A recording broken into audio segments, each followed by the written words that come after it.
We have to cancel tomorrow. Courtney is devastated about the Sephora deal falling through. We need to hold space for her grief right now. Please understand.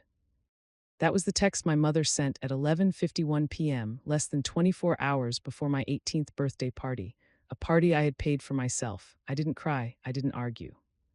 I stood at the window and watched the catering van, the one I had booked 6 months earlier, slowly back out of the driveway and disappear down the street. That was the night the daughter they thought they owned ceased to exist, and the engineer of their collapse quietly came online. Before we get into what followed, drop a comment and tell me where you're listening from. Have you ever had a milestone hijacked by someone else's chaos? I want to hear your story. To understand why I eventually burned the whole thing to the ground, you have to understand the blueprint of my family. We lived in Buckhead, Atlanta, in a house that looked like a wedding cake from the outside and felt like a museum inside, polished, untouchable, emotionally vacant. My parents, Jeffrey and Cynthia, didn't raise children, they managed assets. My sister Courtney, 26, was the crown jewel, the show horse. An influencer propped up by bot followers and a personality that required constant Wi-Fi to function. I was Morgan, I was 20, and I was the operations department. I didn't simply live in that house, I ran it. I had been doing so since I was 14. I balanced the household budget because my father couldn't navigate Excel. I ghostwrote Courtney's college admissions essays because she couldn't spell empathy without spell check. I managed my mother's social calendar, tracked my father's medications, and handled cleanup every time Courtney tweeted something offensive. The disparity was obscene. Courtney received a monthly allowance of $6,500 to maintain her image. I received nothing. I worked nights as a virtual assistant to pay for my AP textbooks. When I asked for help with tuition, my father told me struggle builds character. When Courtney wanted $18,000 worth of imported Italian furniture for her bedroom refresh, my mother called it an investment in her personal brand. People often ask why I stayed. Why I absorbed their dysfunction for 2 decades without screaming. For a long time, I told myself it was loyalty. It was survival. Psychologists call it a fawn response. When you grow up in an environment where love is conditional, you learn quickly that usefulness is safety. I believed that if I worked hard enough, fixed enough problems, made myself essential enough, they would eventually see me. My labor was the rent I paid for oxygen. I didn't realize the truth. I wasn't dependent on them. They were dependent on me. I was the load-bearing wall in a decorative structure built on air. So when I graduated valedictorian, I didn't ask them to celebrate me. I planned my own party. I saved every dollar. I invited my teachers, my friends, the people who had actually witnessed my effort. It was supposed to be my one day, the one day I wasn't the fixer. And then Courtney lost a brand deal, something minor, a hair vitamin sponsorship worth maybe $2,000. And suddenly my achievement became expendable. They weren't canceling a party. They were confirming a truth I had spent 20 years avoiding. I didn't matter. My feelings were inconvenient. My accomplishments were invisible. My obedience, that was the only thing valued, and that currency had just expired. The morning of my birthday, the house was silent. My parents had taken Courtney to a spa retreat an hour away so she could process her trauma. They left a generic card on the counter with a single $50 bill inside. No note, just cash. Like a tip for services rendered, I stared at it briefly, then added it to my pile. No tears, no breakdown, I moved with precision. For 6 months, I had quietly transferred my most important belongings into a storage unit, just in case. Now I finished the job, clothes, laptop, diplomas. The few sentimental items I'd hidden from Courtney's envy. I wiped my computer clean, deleted the budget spreadsheets, password vaults, contact lists, and systems I had built to keep my mother's social empire functional. I left the house key on the kitchen counter beside a single sheet of paper. On it was a list of every password I had changed that morning: banking, email, utilities, social accounts. At the bottom, I wrote one sentence: I am resigning from the position of daughter. I walked out, locked the door behind me, and got into my car. As I drove away from the manicured lawns of Buckhead, I didn't look back. I felt lighter, like gravity had finally loosened its grip. I drove straight to a studio apartment I had leased 3 weeks earlier under a different name, a contingency plan I'd hoped I wouldn't need. But when I unlocked the door to that quiet, empty space, I realized I didn't just need it. I deserved it. I wasn't escaping. I was arriving. The first week, my phone stayed silent. I assumed they were waiting for me to come crawling back. In their story, I was the ungrateful child throwing a tantrum, and hunger or loneliness would eventually force my return.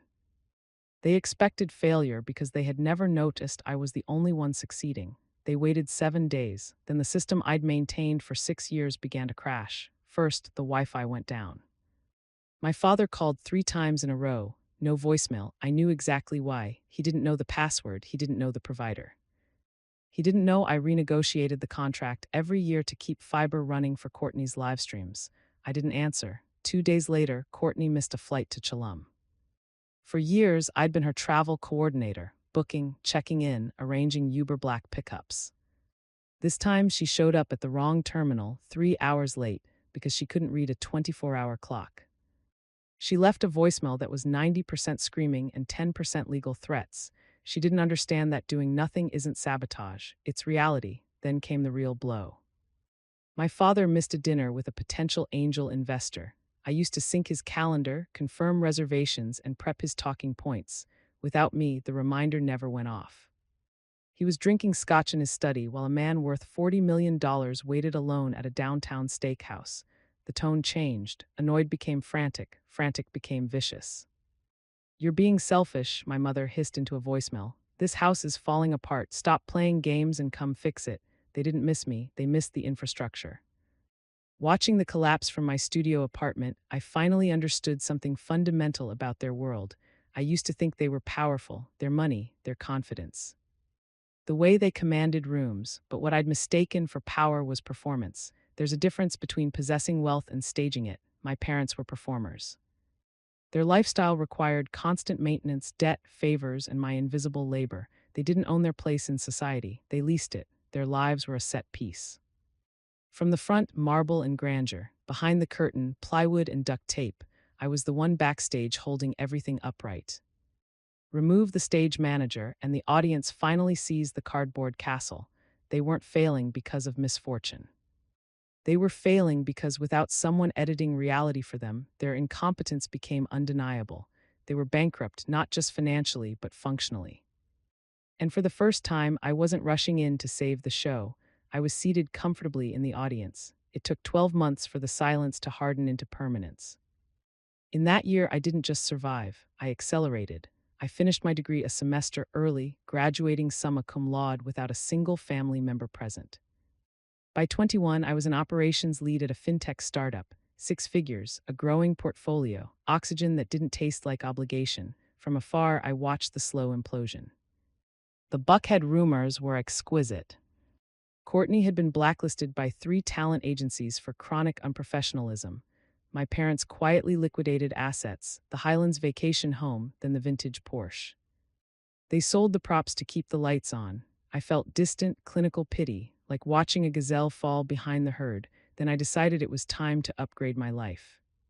I found a loft in Midtown, exposed brick, floor-to-ceiling windows, a place that communicated arrival. I had the income, I had the reserves. I walked into the leasing office with the calm confidence of someone who had engineered her own stability. The leasing agent, a woman who had been smiling warmly at me for 20 minutes, suddenly stopped typing. Her face went slack. She turned the monitor away from me, her voice dropping to a whisper. She said there was a problem with my credit check. She said I was flagged. She said the words, "massive outstanding debt." I didn't argue. I walked out to my car, opened my laptop, and pulled up my full credit report. I expected a mistake, a clerical error, maybe a medical bill I had missed during the move. What I saw was not an error. It was an execution. There were 4 new accounts opened in the last 11 months, 3 high-limit credit cards, and 1 personal loan. The total balance was $280,000. I sat there in the parking lot, the air conditioning humming, and I scrolled through the transaction history. It was a map of Courtney's life. There were charges for the influencer retreat in Chelum that she had posted about, charges for the wardrobe overhaul she claimed was gifted by brands. A lease down payment on a G-Wagon she said she was test driving for a partnership. The dates lined up perfectly. They started 3 weeks after I left. 3 weeks after I cut off the supply of my labor, they had decided to harvest the supply of my credit. They hadn't just stolen my money. They had stolen my identity to subsidize their delusion. I knew exactly how they justified it. In their minds, this wasn't theft. It was reimbursement. They believed I owed them this. They likely told themselves that raising me, feeding me, and housing me came with a price tag, and since I had resigned from my duties, they were simply collecting the back pay. I wasn't a daughter to them, I was a diversified asset class, and they were liquidating me to keep the golden child shining. I closed the laptop. My hands weren't shaking, my heart wasn't racing. A cold, metallic calm settled over me. This was no longer a family dispute. It wasn't about a canceled birthday party or hurt feelings.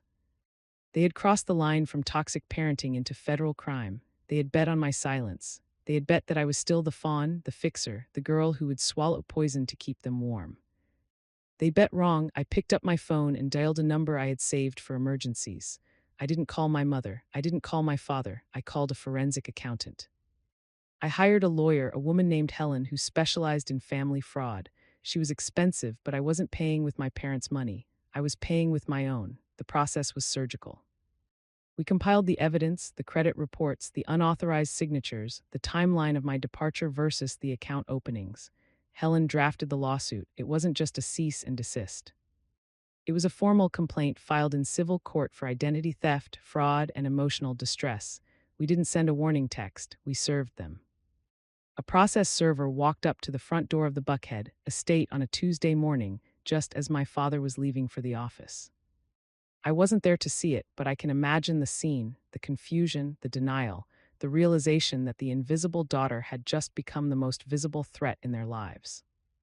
The fallout was immediate and nuclear. My phone exploded, but I didn't answer. I let it ring. I let the voicemails pile up.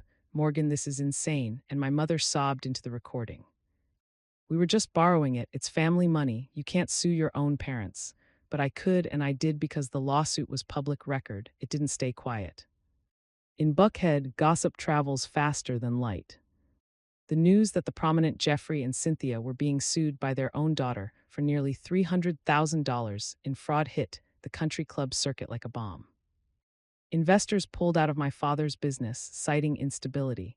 The social invitations dried up. They were radioactive. The empire didn't just crumble, it disintegrated. 2 weeks later, my intercom buzzed. The doorman told me my parents were downstairs. I told him to let them up. They looked like ghosts. My father, usually so impeccably dressed, wore a suit that looked like he had slept in it. My mother's face was swollen from crying. They stood in my loft, surrounded by the evidence of my independent success, and they looked small. "Please," my father said, his voice cracking, "please drop the lawsuit. We'll lose everything." I could go to jail. I looked at them, really looked at them for the first time in years. I expected to feel anger. I expected to feel triumph. I had imagined this moment 1,000 times, the moment they would come crawling back, begging for mercy. But standing there watching them weep in my living room, I didn't feel triumphant. I felt nothing. It wasn't hate. It wasn't love. It was a profound, quiet indifference. It was the piece of the scapegoat who has finally walked out of the wilderness. I realized then that the opposite of love isn't hate. It's indifference. Hate means you still care. Hate means they still have power over you. Indifference means you are free. "I won't drop the lawsuit," I said. My voice was calm, steady, "but I will offer you a settlement." They looked up, hope flickering in their eyes. "You will liquidate the house," I said. "You will sell the cars. You will sell the furniture. You will pay off every cent of the debt you took out in my name immediately. You will sign a confession admitting to the fraud so that my credit report is cleared, and you will sign a no-contact order. If you ever try to contact me again for any reason, the deal is void. And I will press for criminal charges." My mother sobbed, "But where will we live? What about Courtney?" That I said is not my problem. They signed. They had no choice. 6 months later, I drove past the old house. There was a sold sign in the yard. A moving truck was in the driveway. I watched from a distance as my parents loaded boxes into a rented U-Haul. Courtney was sitting on the curb looking at her phone, probably trying to find someone to blame. I didn't stop. I didn't wave. I just kept driving. I am debt-free now. My credit is restored. I have a career I built, a home I pay for, and a circle of friends who love me for who I am, not what I can fix. I don't have parents anymore. I don't have a sister, but I have something better. I have peace. If you've ever had to burn a bridge to save yourself, share this story. And if you're still holding the match, know that peace is waiting on the other side. Thanks for watching.